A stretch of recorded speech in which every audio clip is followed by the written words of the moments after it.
Assalamualaikum warahmatullahi wabarakatuh. Alhamdulillah, sholatu wassalamu ala rasulillah wa ala alihi wa ashabihi wa mawala wa la hawla wa la quwata illa billah amma ba'd. Yang terhormat dosen pengampu mata kuliah baca tulis Al-Quran Bu Alfi Ni'mah MPDI, serta tak lupa teman-teman seperjuangan yang saya banggakan. Pertama-tama marilah kita panjatkan puji syukur kehadirat Allah Subhanahu wa Ta'ala yang telah melimpahkan nikmatnya sehingga pada kesempatan kali ini kita dapat mengikuti mata kuliah pelajaran baca tulis Al-Quran.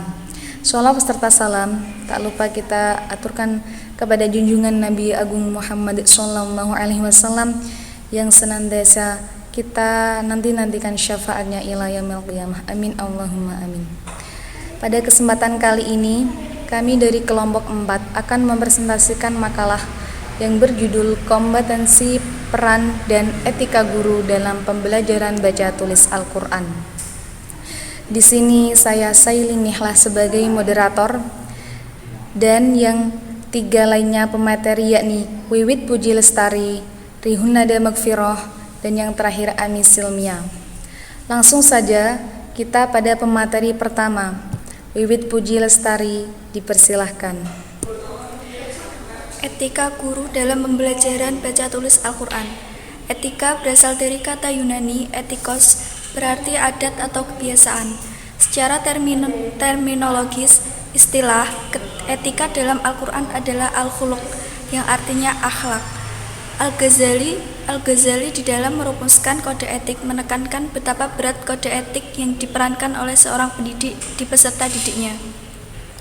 Menurut Hasbi As-Siddiqi, sekurang-kurangnya pendidik harus dapat mengembangkan 3 hal pokok, yaitu tarbiyah jismiyah, tarbiyah aqliyah, dan tarbiyah adabiyah.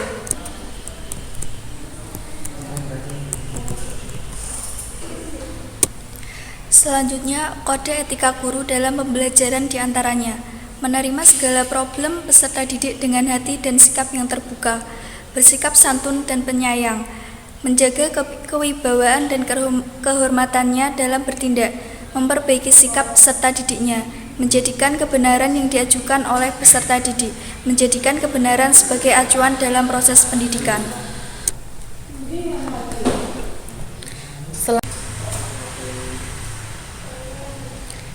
Selanjutnya, peran guru dalam proses pembelajaran baca tulis Al-Quran.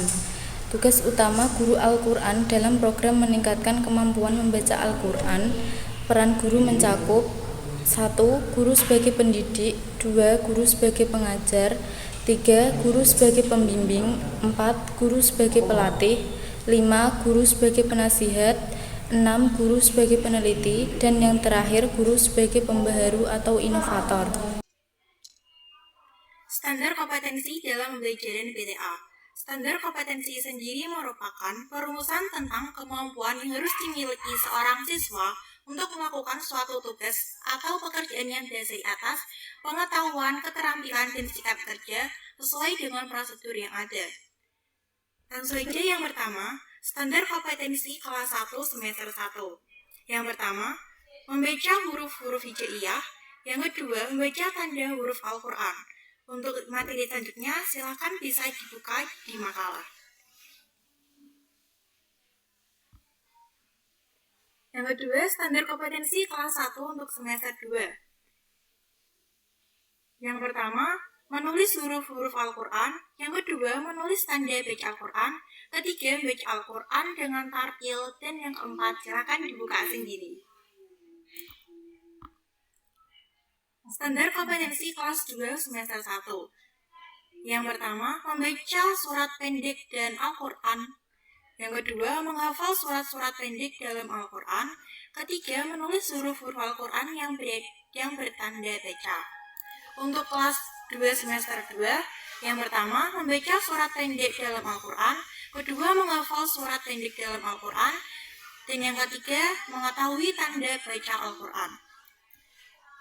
Untuk standar kompetensi kelas 3 semester 1, yang pertama, membaca surat pendek dalam Al-Quran. Yang kedua, menghafal surat pendek dalam Al-Quran. Yang ketiga, membaca tanda baca Al-Quran. Dan yang terakhir, menulis tanda baca Al-Quran. Lalu standar kompetensi dan kompetensi dasar kelas 3 semester 2. Yang pertama, membaca surat pendek dalam Al-Quran. Kedua, menghafal surat pendek dalam Al-Quran. Ketiga, menulis huruf Al-Quran. Keempat, membaca surat pendek dalam Al-Quran. Dan yang terakhir, menghafalkan surat pendek dalam Al-Quran.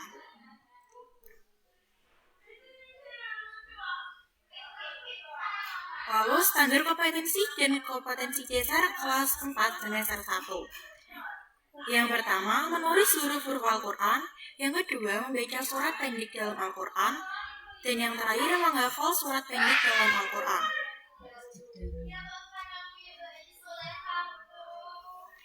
Selanjutnya, standar kompetensi untuk kelas 4 semester 2. Yang pertama, membaca surat pendek dalam Al-Quran. Yang kedua, melafalkan surat pendek dalam Al-Quran. Dan yang ketiga, menerangkan ilmu tajwid dalam membaca Al-Quran. Dan yang terakhir, menulis huruf Al-Quran. Dan yang terakhir, standar kompetensi kelas 5 pada semester 1. Yang pertama, membaca surat pendek dalam Al-Quran, menghafal surat pendek dalam Al-Quran, menerapkan ilmu tajwid dalam membaca Al-Quran, dan membaca Al-Quran dengan tartil. Untuk kompetensi dasar dan materi pokoknya dapat dilihat pada makalah. Untuk yang terakhir, standar kompetensi kelas 5 semester 2, yakni membaca surat pendek dalam Al-Quran, menghafal surat pendek dalam Al-Quran, menulis huruf-huruf Al-Quran, ada membaca Al-Quran dengan tartil, menghafal surat pendek dalam Al-Quran. Untuk kompetensi dasar dan materi pokoknya nanti dilihat pada makalah. Sekian kiranya presentasi dari kelompok kami. Kurang lebihnya mohon maaf apabila ada yang kurang berkenan dan ada pertanyaan-pertanyaan nanti bisa diajukan di WA group untuk mata kuliah baca tulis Al-Quran. Wallahu muwaffiq ila aqwamit thoriq. Wassalamualaikum warahmatullahi wabarakatuh.